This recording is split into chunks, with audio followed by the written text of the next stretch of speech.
I'm Risa, and these wonderful humans are fabulous family bloggers. And they all got to see your film, and now they're going to ask you as many questions as they possibly can in the next 20 minutes. We have Mr. Steve Zahn and Miss Diane Raphael. Thank you so much for joining us. We love this movie so much. And I'm going to start, Megan, sorry, I told Heather, since you weren't on yet, I'm going to start with Heather and then I'm going to jump to you. So Heather is Pink Ninja Blogger. Go ahead. Good afternoon. Thank you for joining us today. The movie was fantastic. I laughed and I cried. And I was just wondering if there's something focusing on the movie or just real life that you would want to bring from the 80s to now. Oh, yeah, a lot of things. But we'd have to regress, wouldn't we? We'd have to go backwards in time. We'd have to shed some things, you know. Remember having arguments about like who was right about who was in a movie without having to look it up and are arguing for like, and now we do that. Isn't it interesting? You go like, no, don't look at your phone. Don't do it. Yeah. Everybody can be an expert now because we have all the information. Yeah. But it's interesting how that technology has changed the dynamic of how we interact with each other and how families interact with each other and how we spend time together. You know, that's what I'd like to have back in some way. I happen to think that the pendulum has swung so far to this side that it has to start coming back. You know what I mean? You know what I'm saying? Yeah. It's so far over. I think so too. Does that make sense? It does. I was going to say trickle down economics, but I guess that too.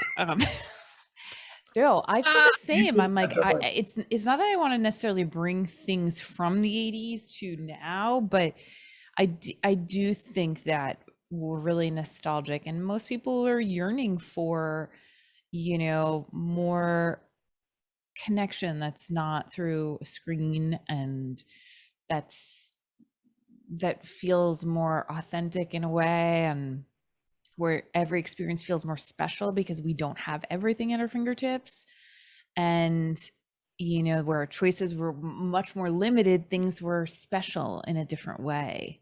And I think it's just harder as a parent to create that when, if you have the internet at home, your kids can have access all the time to kind of everything. So I think parenting kids and making sure that they don't just, you know, function from that, like, you want something, you get it right now type of mentality is harder. And that's something I wish for. Thank you so much. We call that in my house a boo yay, because it's kind of a boo, like it sucks that everybody has access to everything, but it's a yay because it's really easy to get information. That's true. Mm-hmm. Yeah. Megan from Jaw Monkey.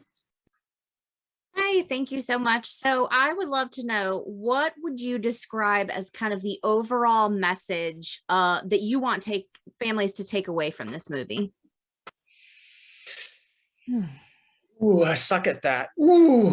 I'm going to take a stab, Steve. And yeah, go for it. I'll go for it. I'm heading in. Oh man. So thank you.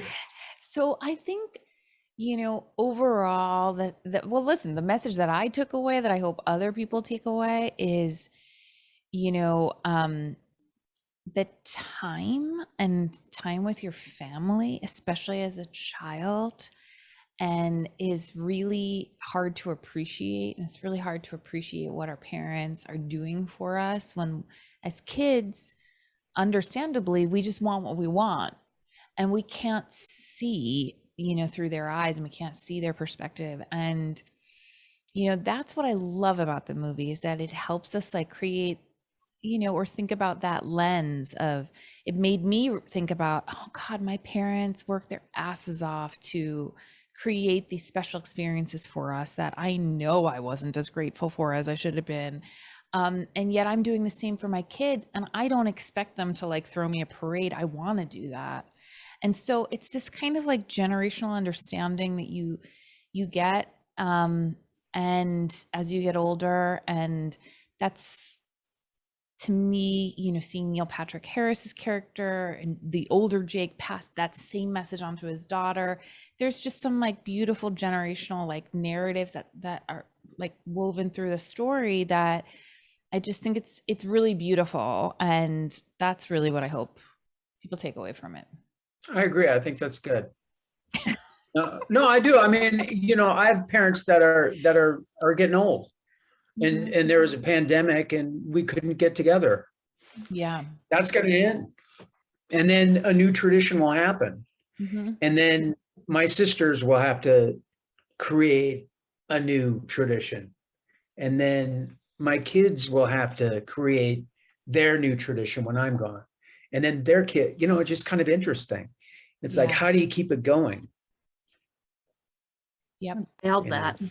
Very valid point. Although my kids wanted to do a 4-person Thanksgiving again this year because they didn't want to have to deal with their grandparents. So that might be our new tradition.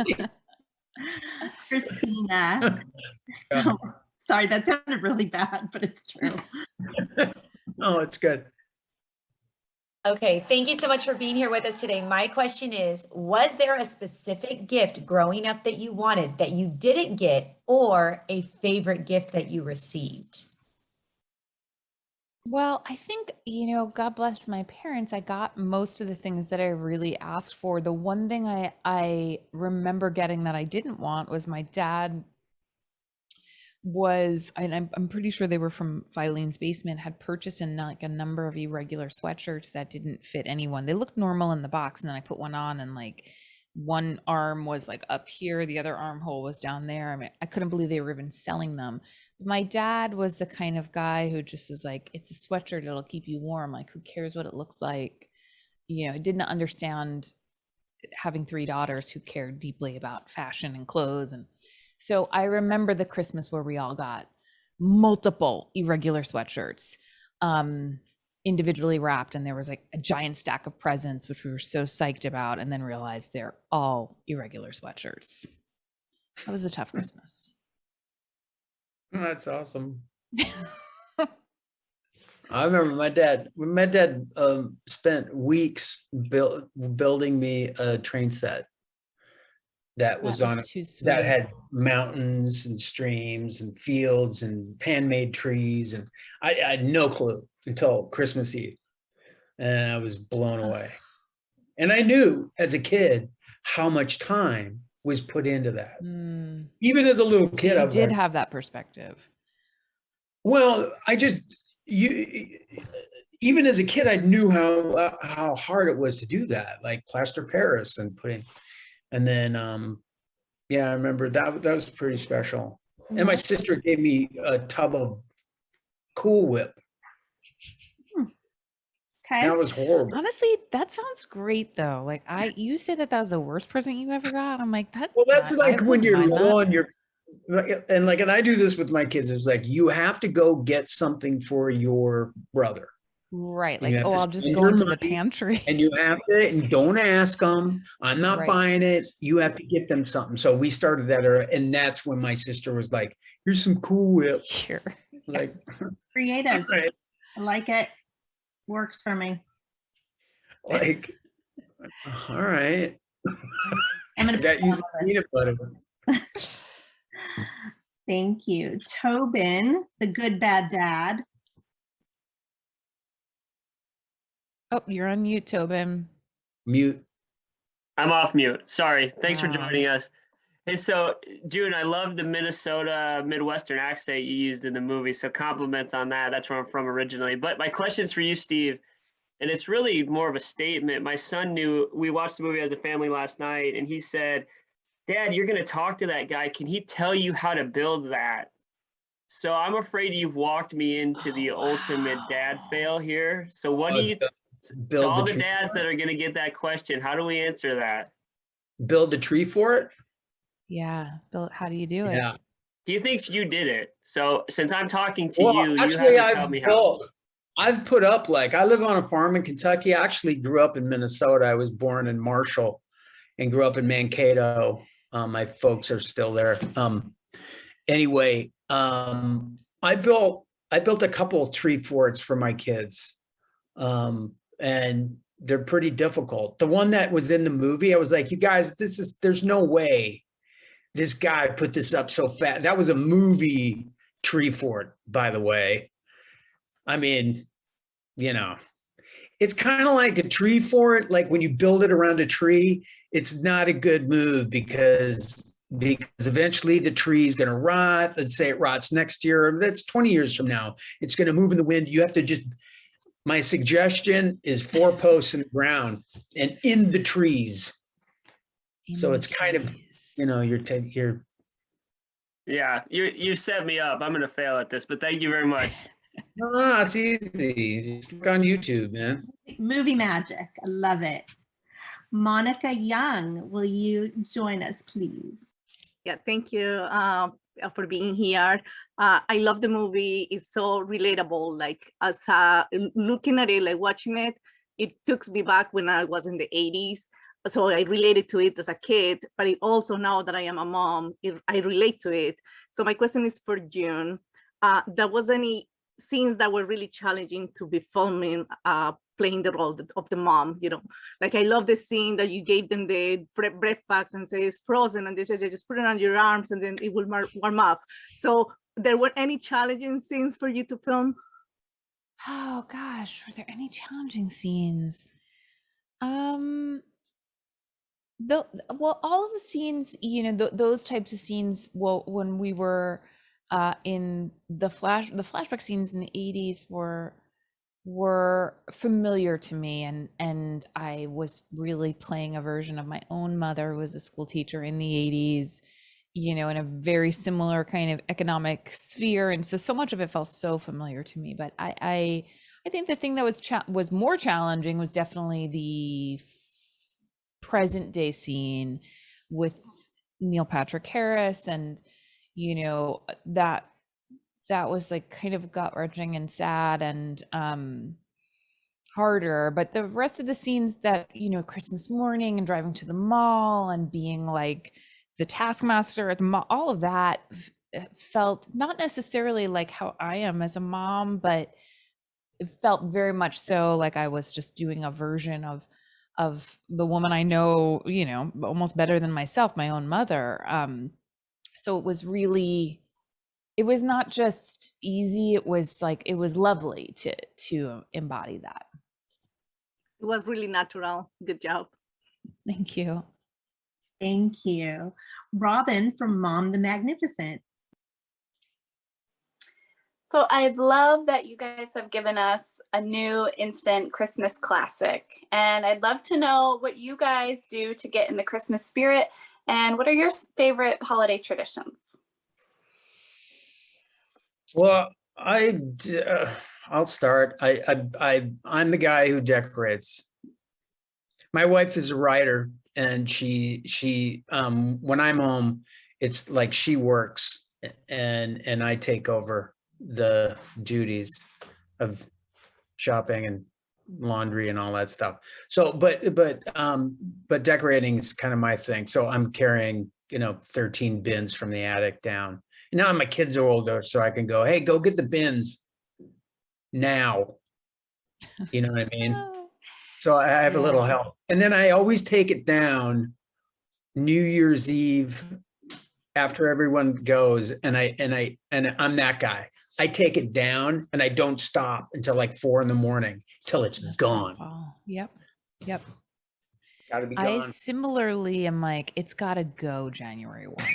It's gotta go. I don't want to see any bit of it come January 1. I'm trying to think. I mean, we do all the things, you know. So we purchase our tree the weekend of Thanksgiving, and then it's up as soon as possible, but we don't get it beforehand.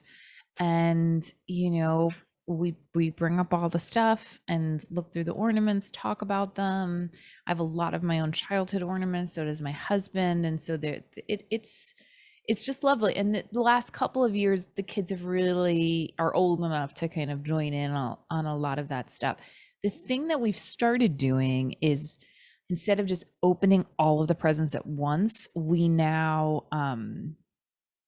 well, we've never done any other way, actually. We have the kids open a present, play with it, and then open up another, their brother will open up his present. So we spent this last Christmas literally opening presents the whole day because it's nice and prolonged and relaxed. And I don't know how these kids are okay with it, because I think if I were a child, that would drive me crazy. But they've just accepted that this is how it's going. And it's quite nice because it's not just a Christmas morning, it's like a whole day. You've taught them patience. I mean, I know. My They kids, have I don't know kids how. it's I impressive. remember having little kids, man. It was like all day with like putting shit together. Right? The So worst. every year I say to myself, you know what? I'm going to like put it together the night before, put the batteries in it, like construct it, No. and then wrap it. But it never quite happens. No. Mm-mm. Kathy Cupkit, who's wearing that fabulous hat. Let's do it. Thank you. Steve, June, thank you so much for being here. And this movie is an instant classic, just like all the other Warner Brothers movies, Elf and everything else. Tell me, when you guys got the script, what drew you to your character? What similarities do you have to your character? Well, the character reminded me so much of my own mom, and I had an immediate affection for her, and I felt very close to the character because because she reminded me so much of my mom, who was a public school teacher and overwhelmed all the time, but we also were well loved if in living in chaos. So that sort of dynamic of not necessarily on all of it and lots of loose threads running around the house, and you'll probably think someone forgot to pick you up like multiple times a week, but you also knew you were loved and taken care of, and that sort of type of mothering and parenting felt so familiar to me, and that's really why I wanted to do it. Yeah, I mean, I adhered to this guy who thinks he can fix things. I mean, I can fix some things, but again, I live on a farm. That's all I do really, but half of the things I don't fix because I can't.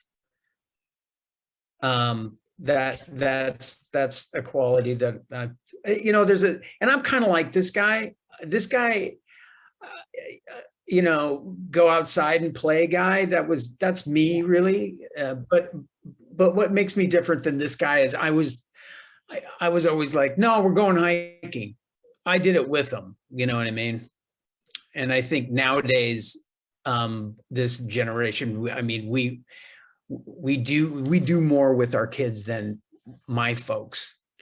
My folks my mom would lock the door. She would go out. And if you didn't come back by 5 o'clock, because we ate supper, and it's called supper in Minnesota. If you weren't there by 5:15, you were dead.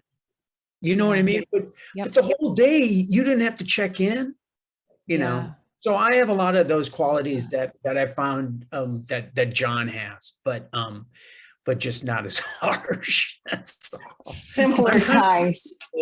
I'm the ridiculous one. My wife is really like, she's smart, like on it. I'm the entertainment coordinator of the family. I love it. Okay, last question, you guys. Sorry. Amy Fulcher from As the Bunny Hops. I feel like we've been really deep, and so I'm going to end it with something that's kind of silly, but I grew up playing Atari and then Nintendo, and now that we're well beyond that technology, I still go back and play those old school 8-bit games. So I'm wondering, did you guys grow up playing video games as well? And do you have that connection to those old school games? Are you into the modern, really high-tech, amazing graphic games that you have available now? I'm into all of them. I mean, I'll game with my son. What? I said, you'll take them any which way. You'll take an old one, a new one. But then I got like, I have an Asteroids arcade in the basement. I got a Miss Pac-Man Galaga tabletop. I got a That's fun. Addams Family pinball. I dig that. But like my assistant and I, for years in my trailer when I was shooting the film, all we played was 2001 NHL hockey on PlayStation.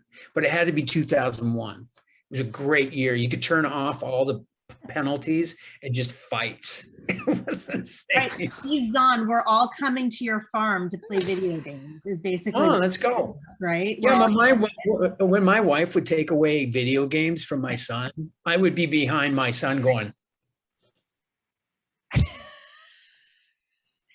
because we played together. That was my entertainment. That was, yeah, so you had to suffer the consequences. My daughter never played. She hated it. Oh my God. All right. Well, open invitation, people. We're all going to Steve. All right, come on in. Thank you guys so much. Thank you. Appreciate it. Thank you. Thank you so much. Thank you. And Steve, my son says, please say hi to Mr. Heffley. So hello. Hi. All right. Bye, guys. Have a good Thank day, you all guys. so Bye-bye. much.